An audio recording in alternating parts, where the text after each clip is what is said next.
Hello, my bubbling beans. BearfulBubbles here, and welcome back to another episode of Disco Elysium. And welcome back to the Bear Cave. Yes, guys, we're on episode 15. This series have come a long way. I don't even know how far we are into this series. Hopefully, we aren't too far from finishing. Not like I want to finish it quick anyway. This is like the first series on the channel, so it's kind of bittersweet if it ends too soon. But sometimes change is okay. Change is all right. Just moving on to other series and other things, and who knows, it might be the biggest break. So let's get into the episode. So the last episode, we figured out that Cuno stole these nice people, locusts, whatever the bug is, and now you finna cuss them out. So let's get into the episode. Cuno, what your bad ass done did to these people stuff? Cuno's like Cuno's dad. Cuno doesn't give a fuck about anything.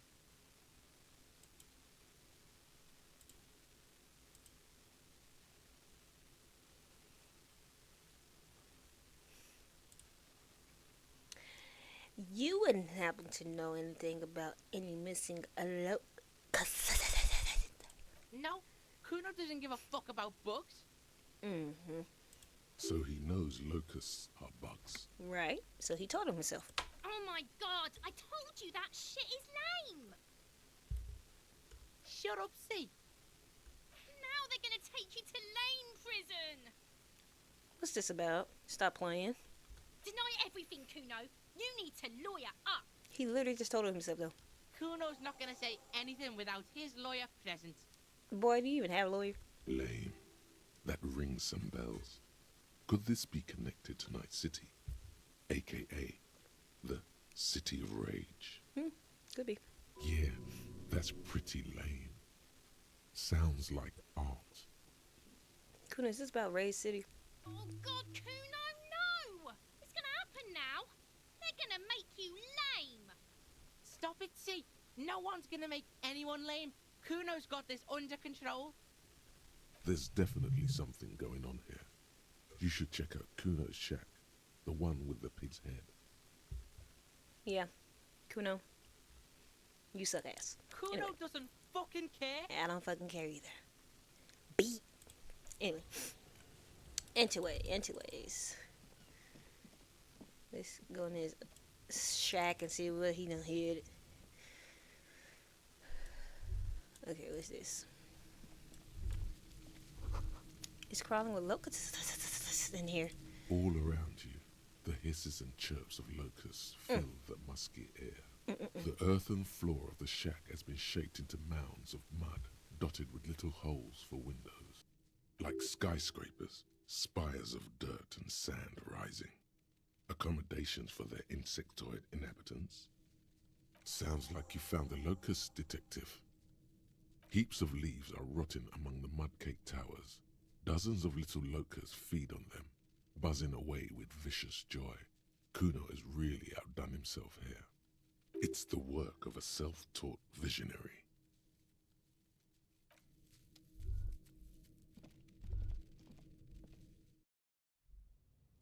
Alright, badass kid. The jig is up. The jig is up because I was not in there early when I eavesdropped in there, so. Cuno's like Cuno's dad. Cuno doesn't give a fuck about anything.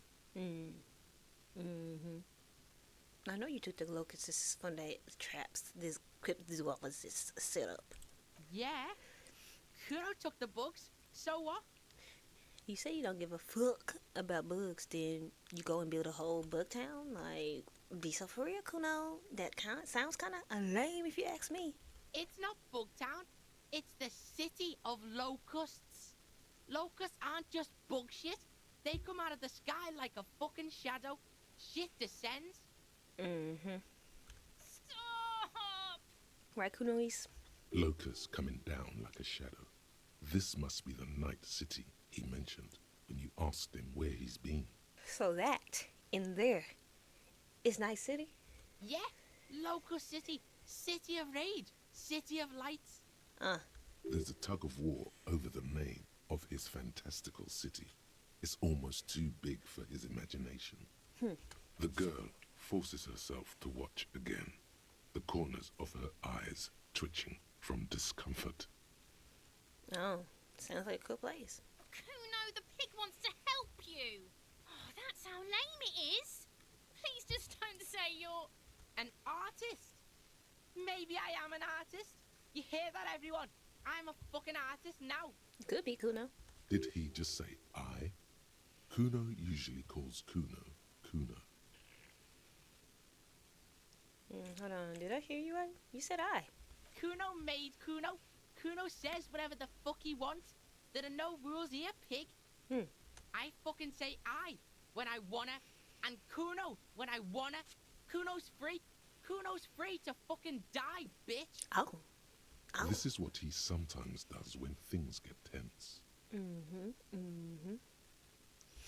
my god, Cuno!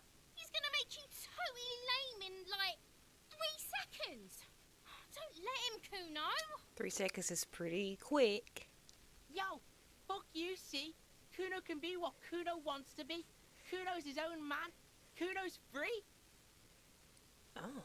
Cuno made himself into Cuno. Cuno can make himself into anything. Cuno can make himself into a pig if he wants. Cuno can make himself into a... Oh. Cuno doesn't give a shit. He don't give a damn, he said. Don't make yourself into a pig, Cuno.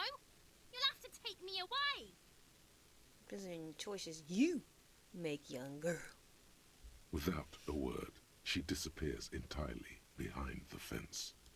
For once, the boy is lost for words. He turns completely red now, with splotches of white beginning to appear across his face. You brought this on yourself, Cuno. You've got him. Now convince him to leave the cryptozoologist's traps alone. I need you to stop taking locusts from the traps, Cuno, bitch. The cryptozoologists are trying to find something very important. Those locusts are bait. Be, she, he. I don't give a shit. Oh. I don't need the locusts anyway. Shit is all lame now. C was right. Okay. The girl's face appears again, above the fence, just long enough to make eye contact with Cuno. She doesn't know whether to be glad because Kuno's finally convinced of the lameness, or more worried because of his continued use of the first person singular. Cuno is Cuno, not I. Okay. I have to ask, what does the city of locusts mean? It don't mean anything. It's shit. Cuno just likes to focus. Cuno likes to concentrate on shit. Build shit when he's zipping hard. Fuck. Pig, you really shouldn't have fucked with Cuno City. Now it's all fucking lame. Oh. What's going to happen to the locusts? Cuno's gonna let the fucking locusts die. Oh, okay. Well, okay then. That's settled. I better be The off. fuck are they trying to catch anyway? With the traps? Yeah. He recognizes the name. But, you know what that is? Bitches think Cuno doesn't know shit. I sure The know. fuck out of here. Cuno's tired of this shit. I don't think you know a damn thing, Cuno. But hey, you could prove me wrong anytime. So hey. As you leave, you notice his usual rooster-like swaying posture has changed. Slowed down, like clockwork unwinding. Cuno surprised the hell out of me. He done surprised my ass be. Cause who? I didn't know he was gonna do all that. I didn't know he was gonna not do right. Anyway, mind my business. Just trying to see how to get to her. Like how to get to her ass. She's just sitting up there smoking and shit. Okay, let's go inside this door.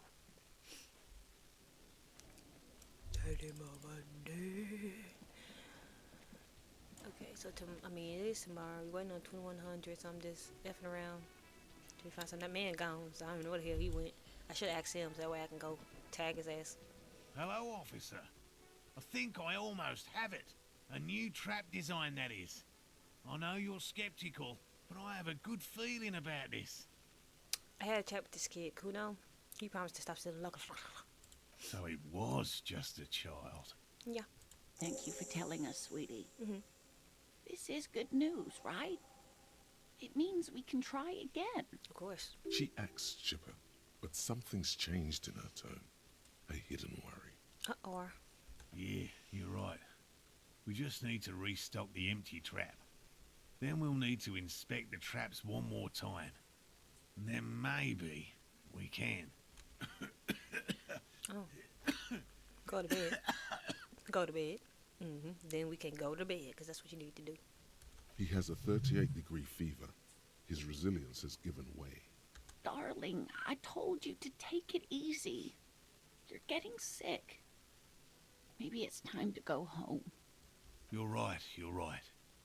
We can come back next season. Look here, bitch.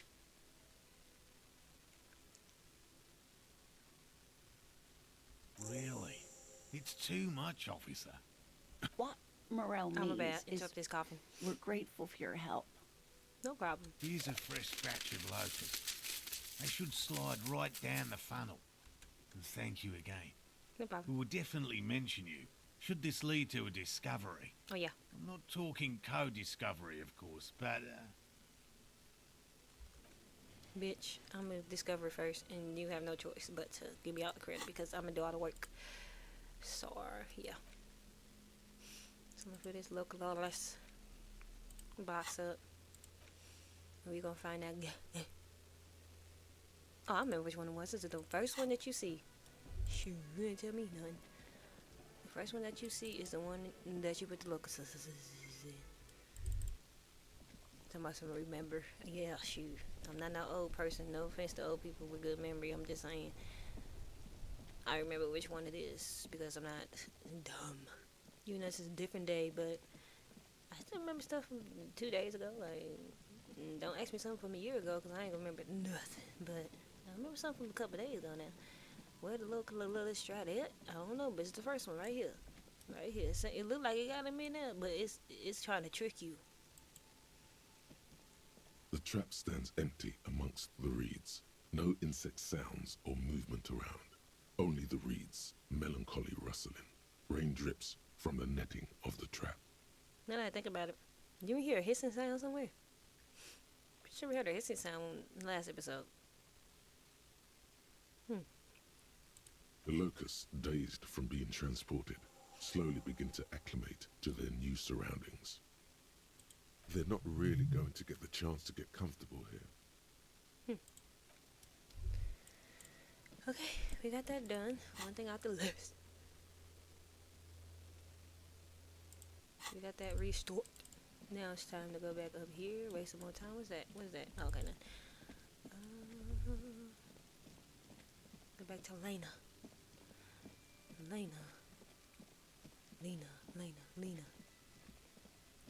I need to sell some stuff. I'm gonna be careful because I don't want to mess up nothing. And if I sell the wrong thing, then I'm gonna be stupid. Like, no, we're not doing that. So let's go back here. Alright. What she like? She got flour in her head. Like before it's harvested and processed and stuff. Anyway.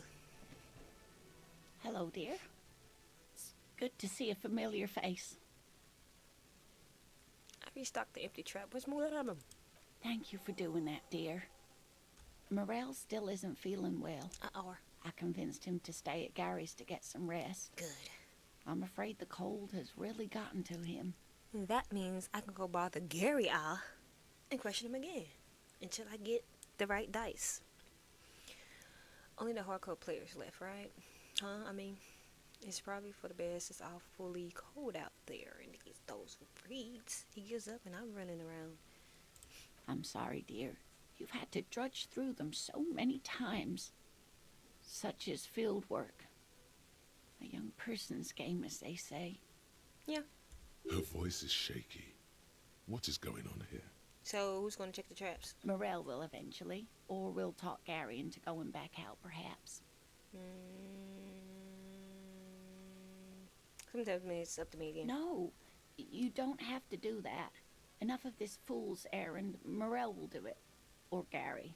You have work to do. I've wasted enough of everyone's time. Be real. Gary is not going to help with this. He sure the hell not. He trying to avoid me any chance he get. Once more onto the bridge, then. That really is too much, sweetie. Thank you for your dedication, but I can see you're coming down with a cough yourself. Lenny, what's wrong? You seem different. Different? Yeah. How? You giving up on the phasmid. I'm in doubt, sweetie. That's all. Everyone is now and then. You're in doubt? About what? It's, a strange feeling. I haven't really told this to anyone, but you are a police officer. It's my job to... Well, it is my job to see discrepancies in people's demeanor when things seems to change its course in life and stuff. So yeah, I think I'm, context clues and all that extra stuff, the context clues and just realizing, when somebody's demeanor change. Yeah, Do you ever wonder if some lovely story from your childhood is just that? A story? Or a dream? You got Santa Claus, you got the Rigmarole, you got the Toy Story, you got all type of stuff. Gremlin, you got all type of stuff. Chupacabra, stuff like that. Hunching her shoulders now. She seems even smaller than she is. Like a sad young girl. Seeing the Insulindian phasmid was just a story I used to tell people. I didn't really think about whether it was real or not. Sometimes you live in the moment and forget about the reality of things, but hey, it's alright. Morel's so proud of it. He always tells everyone.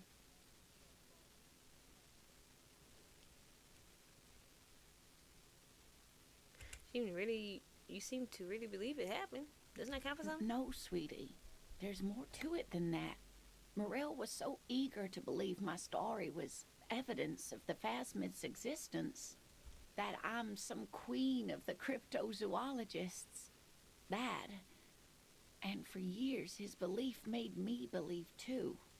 But now we're both getting old and he's still working himself sick out in those reeds looking for it. But what if I was just wrong? I think I was. Tell with this, I still believe you saw the flash, but thing is, you're not sure you made it up either. Okay, it's false memories. Doesn't mean all cryptids are real. Chase another one. You're right about a little bit, and I need to get back to my work. Okay, I don't believe you saw it because, bitch, I wasn't there, so.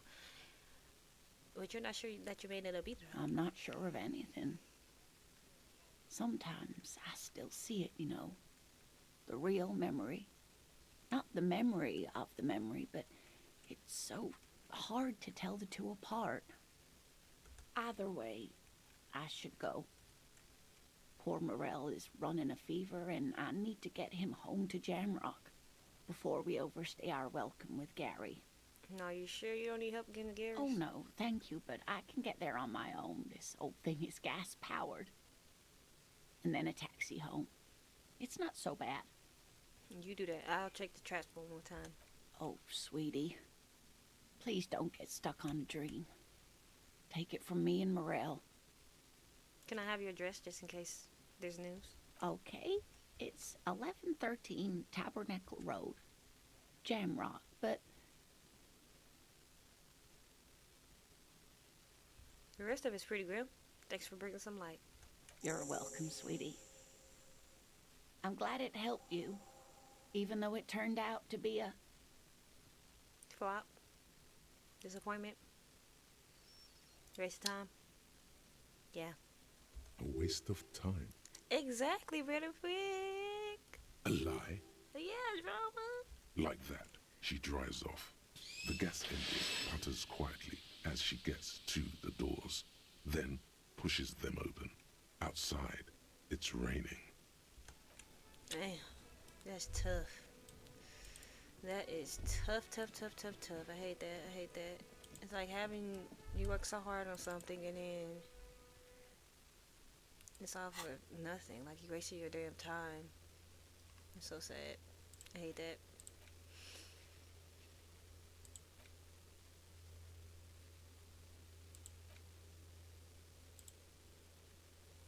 I hate that.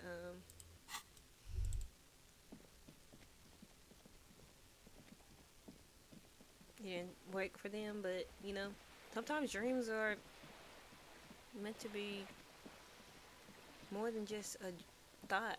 You know, sometimes sharing that dream with others can help you create vast ideas of the idea that you put together. It doesn't mean necessarily the end of that dream. It just means that maybe you need to recourse your steps and shape it into something different. Maybe the path that you're trying to take for that certain dream isn't like the step that you need to take necessarily. So I say, unless you're physically incapable, mentally unstable, that you can't do the dream that you wanted to dream, maybe try to do a recourse.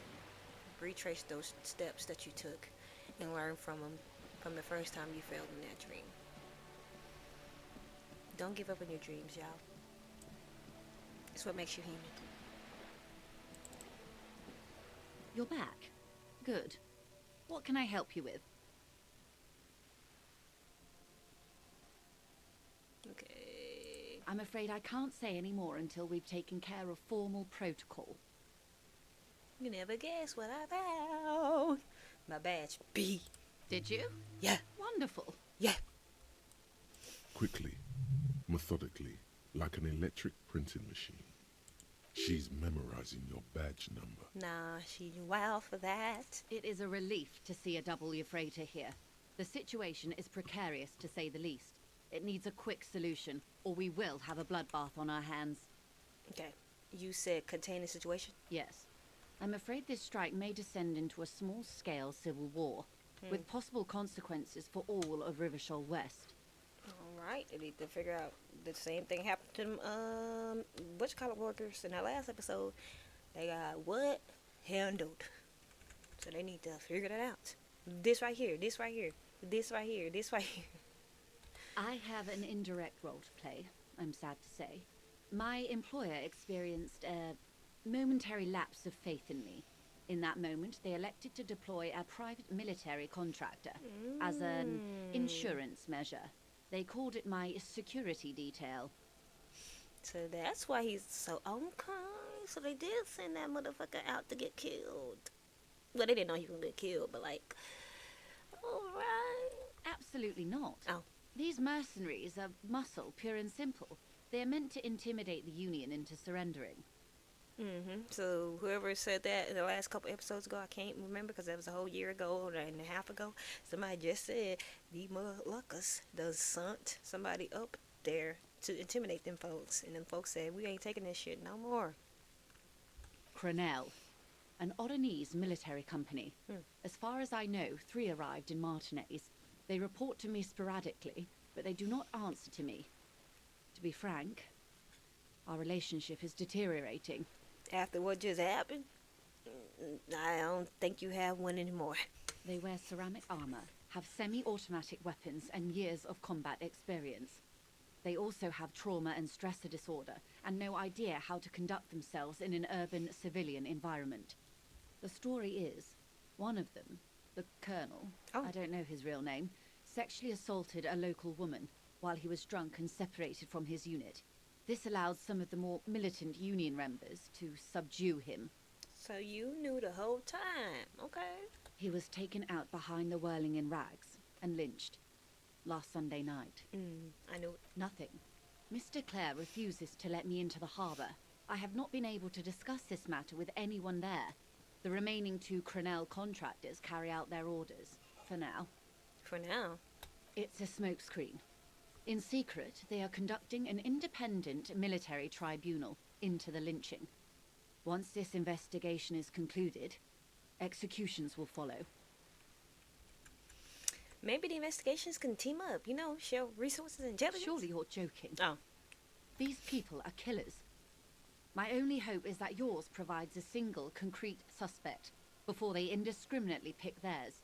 Simply put, if you don't pin this on someone good and do it fast, they will identify and execute everyone present at the lynching. This in turn will force the Union to respond. So you gotta figure. I think it's The Union has over 2,000 men. Oh. What can they do against the Union? There seem to be a lot of them. Have you ever seen a hornet invade a beehive, detective? It's not pretty. Oh yeah. Remember, I seen the video on YouTube, or it was just short. It's like something entered ant establishment. I think it was like a beetle bug or something like that, and that beetle bug got towed up. Like those ants didn't come to play. The Serai's giant hornet, the world's second largest insect, can kill 40 honeybees a minute, while a group of 30 can decimate an entire hive of 20,000 bees in less than 4 hours. So what you're saying is this military man ain't nothing to play with. They ain't nothing to play with because they can get rid of the whole unit is what you're saying. Okay, gotcha. These men work in tandem using semi and fully automatic firearms. Their armor is virtually impenetrable to muzzle-loaded weapons, even yours. Most Union workers don't have guns at all. The muzzle loaders need to be reloaded after every 1 or 2 shots. The automatics every 1 or 2 minutes. Oh my goodness. As I said, a bloodbath.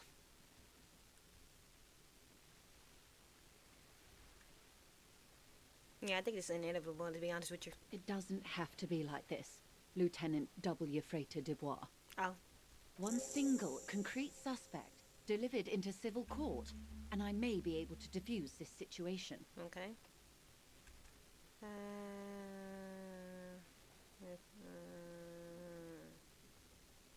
Okay, so we can get more information on the suspect. Yes. If you I mean, mean, that's did I see him alive? Yes. But I did not know him. His name was Lely, his service name. A nom de guerre, most likely. He wouldn't divulge his full name. Only one of them did. A bad sign if there ever was one. Tell me about the others first. This is Lily. Anything else? Nationality? How old would you say he was? He was 40. Or 50. It's hard to say which. He had a combat injury on his lower jaw. It made it difficult to estimate his age, or gauge his facial expressions. Okay, what else? He was, Occidental, I think. Light brown hair, a mixed accent, Oranese, or Messinian, maybe. His injury gave him an accent all his own. In a way, it was humanizing. He had to learn to speak through it. Through the injury. That's all I know, I guess. I only met him once. Okay, what can you tell me about Cuno? Not much. Their public resume is relatively good, as far as private military contractors go. I believe they were once called Downwell. They boast a long list of clients. Saint-Baptiste, Welchman-Lorenz, Eintracht. A warning sign, however. The operations concerned all take place in third or fourth world countries. Guarding facilities, escort missions and such. Sounds like he went native. I wouldn't go as far as to use that term, detective. It's the expression she objects to.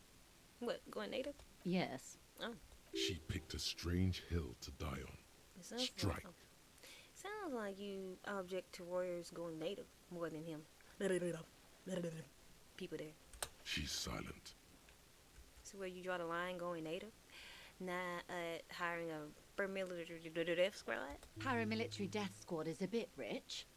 But yes, were it up to me, I would have at least vetted them more thoroughly. Sounds like maybe the corner went. Oh, no, I did that. Okay, anything else? Sadly, no. Oh. Before this happened, I had little interest in them.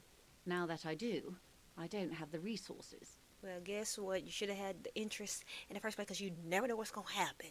Dumb bee. If you still have access to the ICP's database, you could run a better background check than I ever could.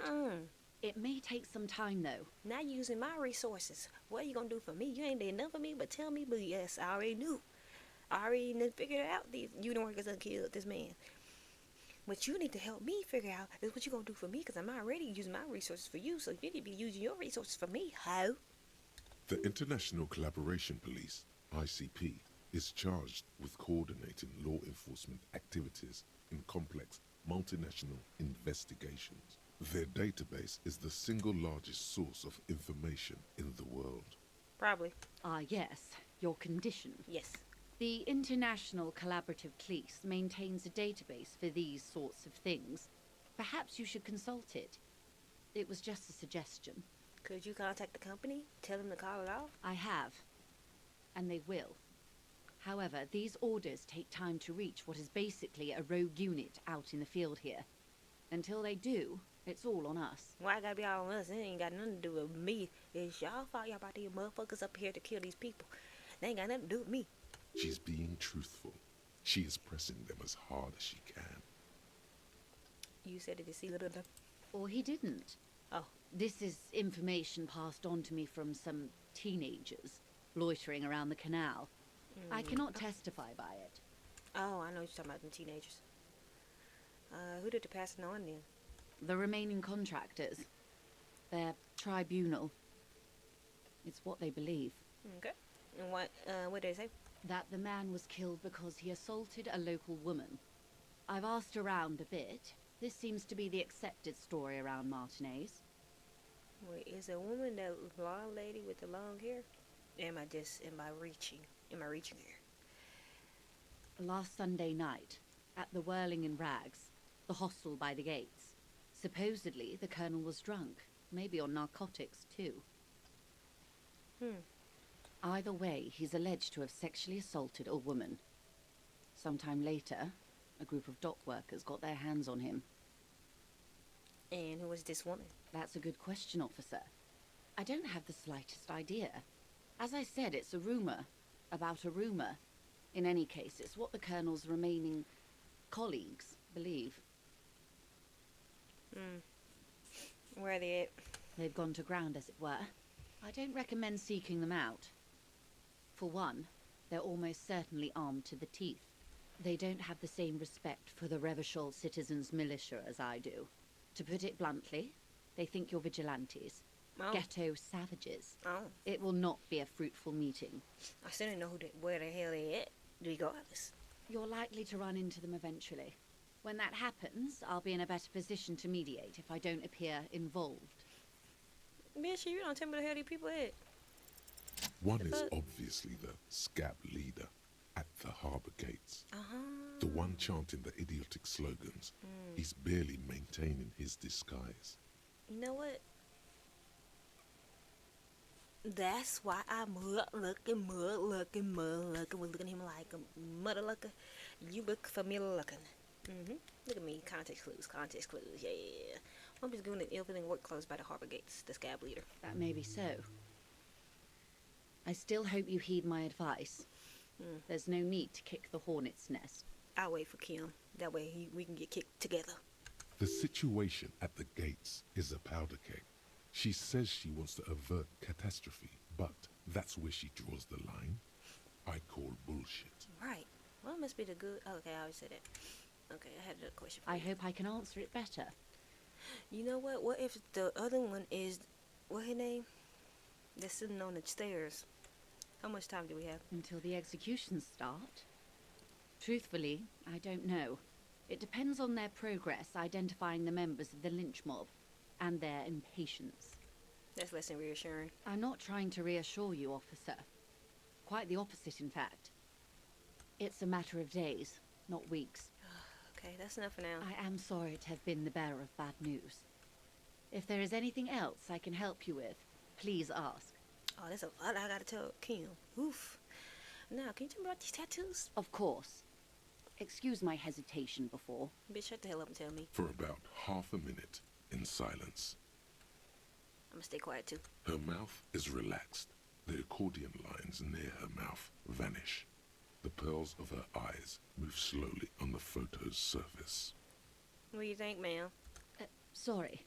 I was trying to see if I can read the web of interdependencies between these points. The stars. I can't. Oh. But that's how you read this story. The points themselves don't have letters, numbers, anything. Their size, location on the body, and distance from each other tells you what they represent. Places? Close. Port cities. This is an Oronese map of the waterways, a sailor's tattoo worn by wayfarers of the Dolorian century.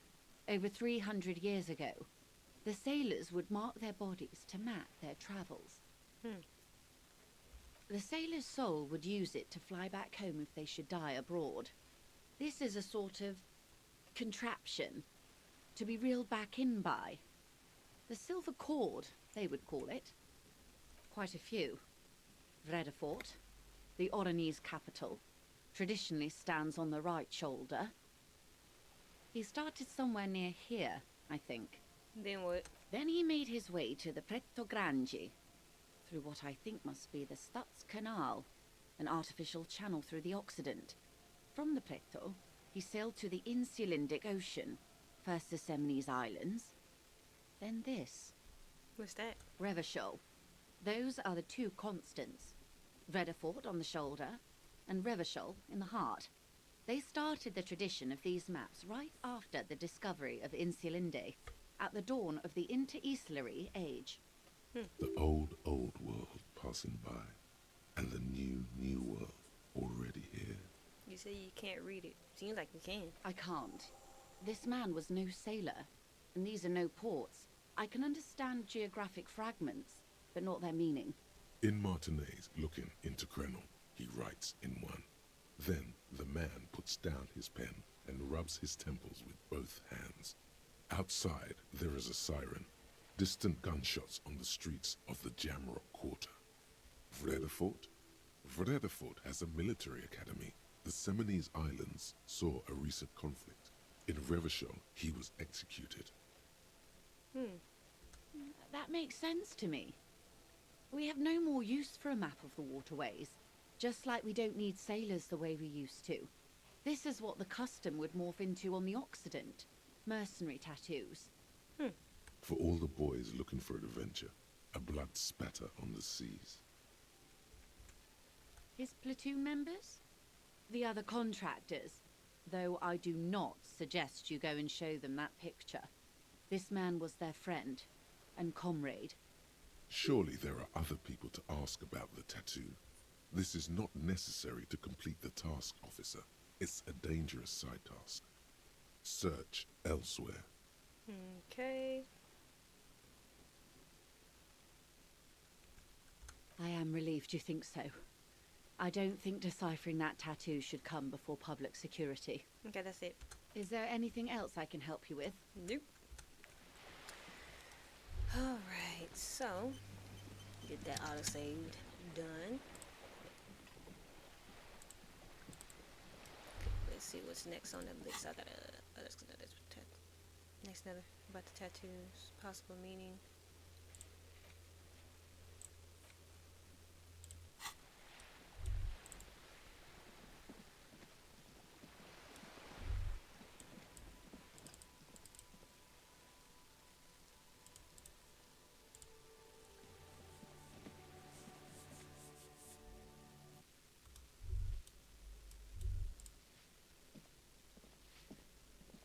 Give me a moment. Ask away, policeman.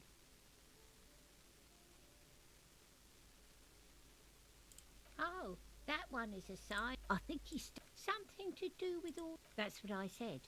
She mumbles, some kind.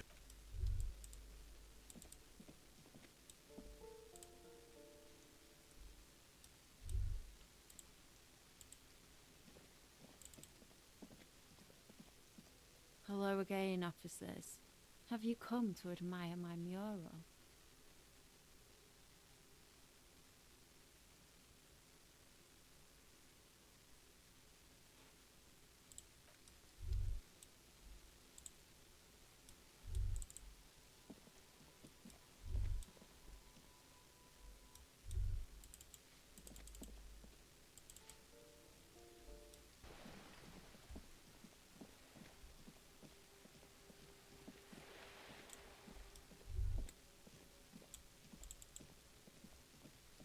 Trying to sneak up on me. The hell up.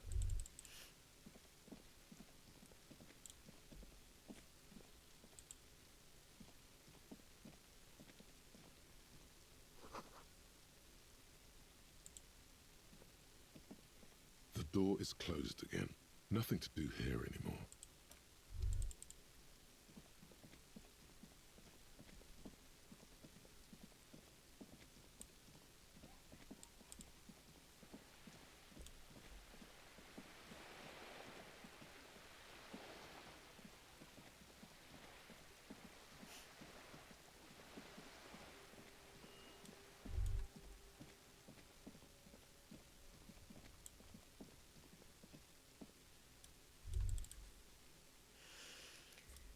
Let me go back down here.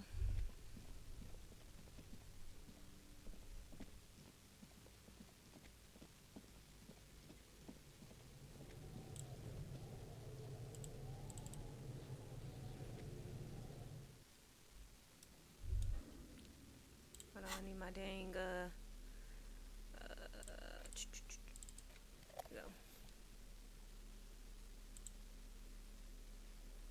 It's so cute. Look at his little hand moving. Alright, now I can see a little bit. Now let me go back on this thing right here. Tiles on the cube are still smoldering, casting the framework in a soft glow. Fluorescent like a smooth draw, the filament slides. The speaker comes. Good evening. Please repeat. Is this the production schedule? Good. Please repeat the password. Good. I've unlocked the production schedule. After ending the call, please press print to access the filament. Fortress accident? Nah. Thank you. Tiles on the cube are still with a quiet determination. The printer starts printing. A piece of paper unfolding like a handheld fan. A black crisscross of letters covers its surface. It's a project report written by the lead producer, Andrew Andy Schott, about Whirl Untethered, a radio game developed by Studio Fortress Accident. The first few pages give an overview of the capital and workforce, while the rest of it seems to be a production schedule. In its short time of existence, Fortress Accident SCA managed to burn through truly insane amounts of money. The first tranche of seed financing brought in 150,000 RIA, but then came the delays. Eventually, the damage reached 400,000 RIA, with only half of the game finished. Let's just say it was a real adventure for their Igaunian investor.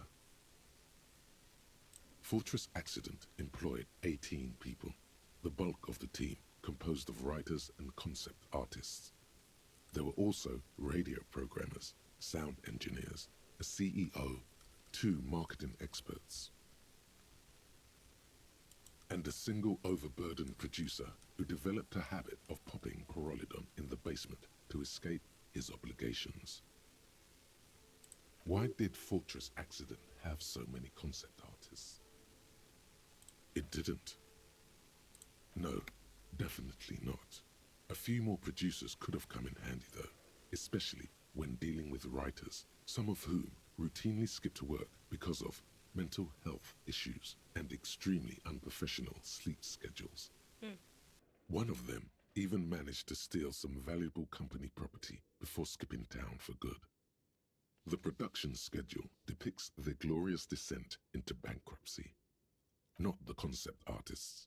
It wasn't even the writers, with their panic attacks and 3-hour lunches. It was impossible not to fail.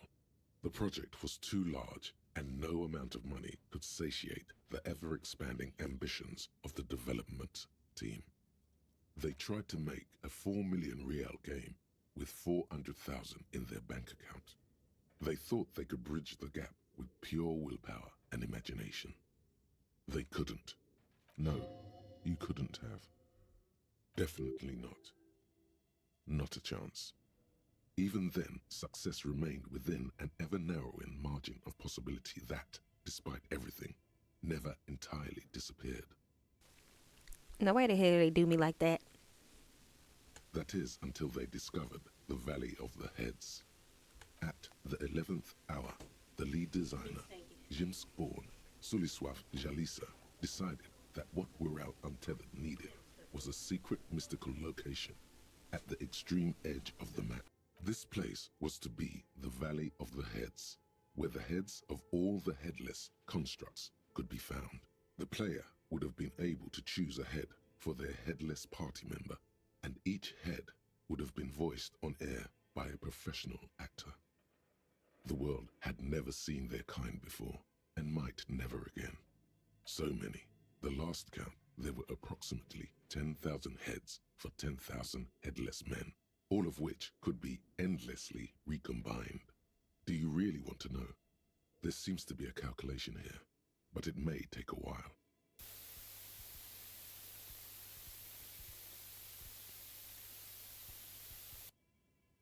God damn.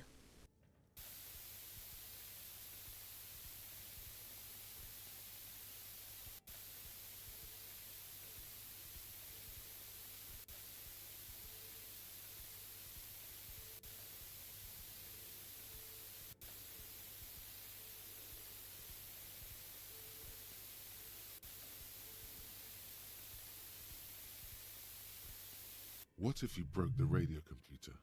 What if it's never going to stop? Well, yeah, that and the catastrophic data loss. On the nature of the data loss, there's ominously little information in the production log. It comes at the very end where things get fuzzy and dark, where tables and numbers seem to vanish into an eerie nothingness before the Egonian investors pulled the plug. What is clear is that one day an unidentified numeric anomaly occurred on the East Insulindian lintel front, just as the Whirl Untethered project was being compiled that day. When the project was returned, it was completely blank. The team spent weeks on the phone with Lintel, the service provider, but despite their diagnostics, they could never produce a satisfactory explanation or pay for the loss. Always read the terms of service. And let's face it, they didn't have any money left for a legal action. Mysteriously enough, it seems that the off-site copy happened to be on-site when the catastrophic data loss occurred. It was the lead programmer's responsibility to oversee weekly maintenance of the off-site copy and, well, keep it off-site. An explanatory note from the lead programmer has been attached. S. Luukinen Kilda, the lead programmer of Fortress Accident. The off-site copy was on-site because there was no off-site anymore. Not for me, not after 8 months of crunch. I didn't have a home anymore, so I started keeping it in the basement in the Ice Bear refrigerator near where I went to sleep. It was perfectly safe there. The temperature conditions were optimal. Her former colleagues would agree with you. She's right, actually. Nothing wrong with keeping this type of filament memory in a fridge. The production schedule ends with a few random notes that seem to be added sometime later. 4 months later, by an unknown author. I am the only one left, and it's gotten rather damp here. A few other businesses have gone under too. Slipstream switched to making skis, and the hairdressers just left, cursing Martinez. They're right though. Something's seriously wrong with this place. Martinez, all of it. Still haven't got an answer from Lintel about what happened. All I could get were the physical coordinates of the error on the East Insulindian front on that day. Since the computation happened on air, I reckoned it had to coincide with an actually existing location. I have compared the coordinates to a map of Revachol West. Turns out it's only 800 meters from here. The address is Saint-Brun 1147. I am going there to look this thing in the eye. Saint-Brun 1147? That's what the street sign next to the church said. Tiles on the cube are still small. Well, this is all for this episode. Episode 15, 14, 15. Yeah, I lose count. Anyway, this is the end of episode 15 on the channel. Thank you guys for making it this far. If you did, I do appreciate you guys.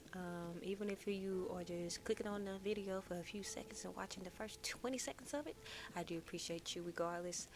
Any growth on the channel is substantial growth in my eyes. So I do appreciate you guys for making it this far in the video if you guys did.